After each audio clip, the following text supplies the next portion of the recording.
Marine Le Pen a publié sur sa chaîne un extrait d'interview où elle dit ça. Votre propos est raciste. Non, c'est mais qu'est-ce qui est raciste là? Qu'est-ce qui est raciste là? Mais ce qui est raciste, c'est en réalité de juger les gens en fonction de la couleur de leur peau. Là, on peut se dire qu'elle a raison, mais on oublie de se dire qu'elle a coupé la question de sa vidéo. Parce que la question du journaliste, c'était de savoir si les Français pouvaient faire comme les Américains. C'est-à-dire élire à la fois Barack Obama, premier président noir, et Donald Trump, que le journaliste considère comme son opposé. Donc autrement dit, est-ce que les électeurs français peuvent autant changer d'avis, ou est-ce que le Rassemblement national est plafonné à un certain nombre de voix? Sauf que là, Marine Le Pen, au lieu de répondre, s'arrête sur l'élément de la couleur de peau de Barack Obama. Monsieur Obama, noir. Mais il aurait été blanc, ça aurait changé quoi? Deux choses. Un, vous aurez remarqué que l'extrait avec Barack Obama a été coupé de sa vidéo sur TikTok. Et deuxièmement, oui, Barack Obama, premier président noir, c'est quand même un accomplissement dans un pays où, à sa naissance, il y avait encore des lois de ségrégation raciale. Alors son mandat n'a pas été marqué par de grandes déclarations ou de grandes décisions en lien avec sa couleur de peau ou ses origines, mais sa campagne présidentielle a tout de même eu ces éléments,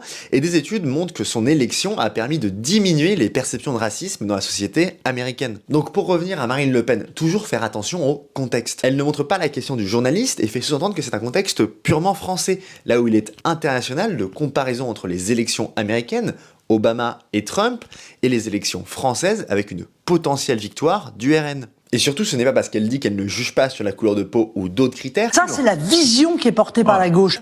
que la société ne le fait pas à sa place ou qu'elle-même ne le fait pas avec ses propres biais cognitifs. En tout cas, je vous ai mis toutes les sources sur l'influence du mandat de Barack Obama sur la société américaine dans la description. La vidéo de Marine Le Pen est disponible sur sa chaîne. Et pour être bien clair, il n'y a aucune volonté de faire une analyse, une attaque à charge contre Marine Le Pen, mais de seulement analyser factuellement, ce que je fais sur ma chaîne de manière générale si vous ne me connaissez pas, les propos de Marine Le Pen et la diffusion de ses propos ici sur sa chaîne TikTok. Donc si vous n'êtes pas d'accord, je vous invite à répondre dans les commentaires et on pourra en débattre avec plaisir. Et n'hésite pas à t'abonner si ce type de contenu t'intéresse, je parle de politique et de relations internationales.